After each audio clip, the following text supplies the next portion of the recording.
A paz do Senhor Jesus, bom dia, boa tarde, boa noite, dependente da hora que você for receber essa mensagem, essa oração. Para você que vai estar agora abrindo esta oração no momento de ir para o seu trabalho, que Deus te dê um bom dia de trabalho. Para você agora que está recebendo esta mensagem, no momento que você está saindo do trabalho, que Deus te guarde de volta para o seu lar.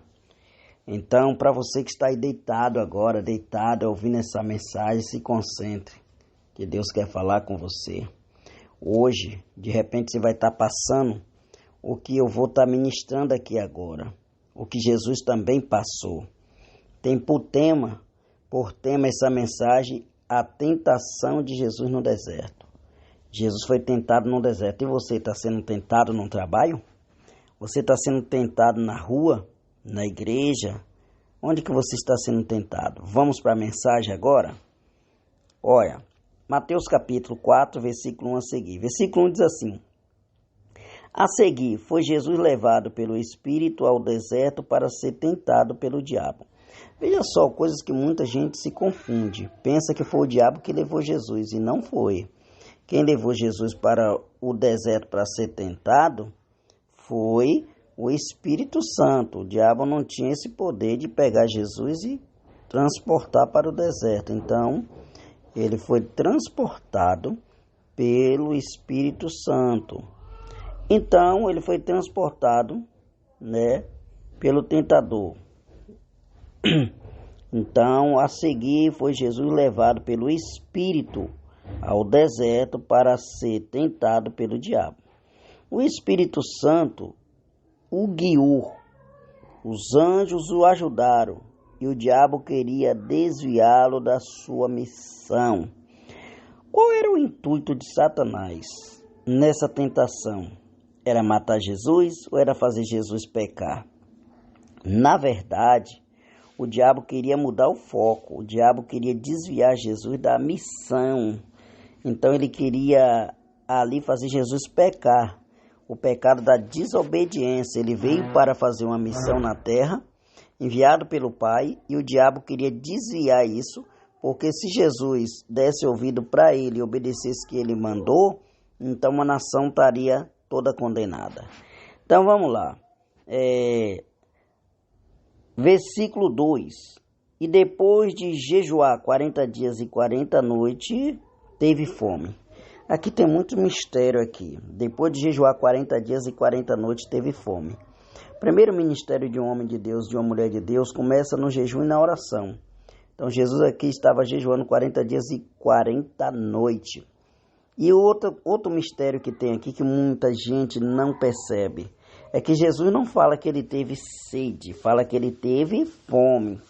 Provavelmente, Jesus pode ter feito um jejum de alimento, mas continuou bebendo água. Sabemos que água é bom para os rins. E um ser humano, naturalmente, no seu corpo físico, ele não aguenta jejuar 40 dias e 40 noites sem comer e sem beber, Apesar que Jesus era o próprio Deus. Versículo 3. Então o tentador, aproximando-se, lhe disse: Se és filho de Deus, manda que estas pedras se transformem em pão. Veja só outra coisa aqui que o diabo falou. Se tu és filho de Deus, olha ele querendo botar Jesus à prova, transforme essas pedras em pão. Eu quero pegar o exemplo pedra e o exemplo pão. Eu quero falar do significado da pedra e quero falar o significado do pão. Presta bem atenção, o diabo, ele esqueceu que Jesus era a própria rocha eternal. Jesus era a pedra. Jesus era a pedra de esquina, a pedra angular, a pedra que o construtor rejeitou. Jesus era a própria pedra. Não é que ele ia virar aquilo que ele já era. Jesus era aquela pedra que Deus mandou Moisés tocar na rocha, aquela rocha que jorrava água, aquela pedra simbolizava Cristo. E aí ele vai e fala, transforma essas pedras, em pão. Só que ele esqueceu que Jesus também é o pão da vida.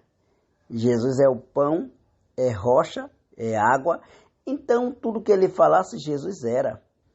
o pão da vida, em Mateus capítulo 6, vai dizer que é o pão que desceu do céu. Jesus é o pão que desceu do céu. Então, Jesus era a pedra e era o pão. Agora, versículo 4, capítulo 4, versículo 4.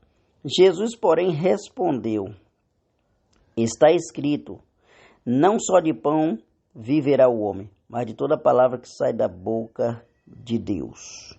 Nem só de pão viverá o homem, mas de toda palavra que sai da boca de Deus. Então, o pão também, significa o pão, é a palavra nos alimenta, é o alimento que nos alimenta, sacia a nossa alma. O pão físico sacia o nosso físico, o pão espiritual, ele alimenta o nosso espírito. Versículo de número 5. Então o diabo levou a cidade santa e colocou sobre o pináculo do templo. Nós vamos entender sobre o pináculo do templo. O pináculo do templo, para quem não sabe, era a parte mais alta ali do templo, que estava ali em Jerusalém. Então foi conduzido, Jesus subiu até lá, foi colocado lá em cima, e aí o diabo vai dizer o seguinte, versículo 6, ele disse, se és filho de Deus, atira-te para baixo, atira-te abaixo, porque está escrito, aos seus anjos ordenará ao teu respeito, que te guarde, e eles te sustentarão nas suas mãos, para que não tropece em alguma pedra. Essa palavra que está lá no Salmo, capítulo 91, versículo 11, se não me falha a memória. Está lá no Salmo 91, né, que está escrito que os anjos do Senhor não deixam tropeçar em pedra alguma. Mas o que o diabo está usando? O texto fora do contexto. Jesus está usando o texto dentro do contexto. Vamos lá.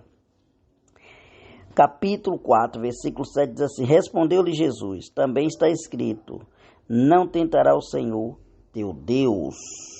Não pode tentar o nosso Deus. E o versículo de número 8 e 9, capítulo 4, versículo 8 e 9 diz assim, e levou ainda o diabo a um monte muito alto, e mostrou-lhe todo o seu reino do mundo, e a glória deles, e lhe disse, tudo isto te darei, se prostrado me adorare. Que ousadia do diabo, né? Jesus, olha o que Jesus falou para ele, versículo 10 e 11. Então Jesus lhe ordenou, retira-te, Satanás, porque está escrito, ao Senhor teu Deus adorarás, só a ele darás culto. Com isto o diabo, com isto o deixou o diabo, e eis que serviram os anjos, eis que vieram os anjos e o serviram. Presta bem atenção que Jesus, os anjos estavam tudo ali para servir Jesus. Só que aquela tentação Jesus tinha que passar. Então ele passou por aquela tentação, depois que ele venceu, aí os anjos vieram para servir o Senhor. Amém? Vamos orar agora? Não se esqueça de deixar seu pedido de oração, né? Aí no canal, e estarei sempre apresentando seu pedido. Vamos orar. Pai querido, Pai amado, nesse momento, nesta hora, Pai, independente das tentações que enfrentamos todos os dias, Pai, mas que o Senhor possa nos fortalecer para vencer o tentador. Meu Deus e meu Pai, nós não somos diferentes do Senhor. Se o Senhor foi tentado, meu Senhor Jesus Cristo, imagine nós como ser humano. Meu Deus, eu oro por todas as nações agora, Pai. Bendita a nação cujo Deus é o Senhor. Toma, meu Deus e meu Pai, as autoridades do nosso país nas tuas mãos. Toma as igrejas, meu Deus, nas tuas mãos, pastores, os bispos, apóstolos, padre, sacerdote, meu Deus e meu Pai, pastores, pastoras, membros, obreiros, congregados, simpatizantes da fé. Toma nas tuas mãos. Guarda nosso Brasil. Perdoa o pecado do nosso Brasil, meu Deus e meu Pai, que são inumerosos. Meu Senhor da glória, nos fortalece, Pai, para que nós continuamos clamando pela nossa nação, clamando pelo nosso bairro, pela nossa rua, pela nossa família, pela nossa cidade, pelo nosso estado. Meu Deus, visita agora os presídios da Bahia, do Brasil, do mundo. Visita os hospitais, as casas de recuperação, os orfanatos, asilo. Guarda todos, meu Deus, faça obra na vida de todos, aqueles que ainda não te servem. Alcança os perdidos, Pai. Que o Senhor possa dar oportunidade, chances para que eles venham se arrepender. É tudo que eu te peço em nome de Jesus. Amém. Amém. Aproveite, assista, comente, compartilhe e Deus te abençoe e até amanhã.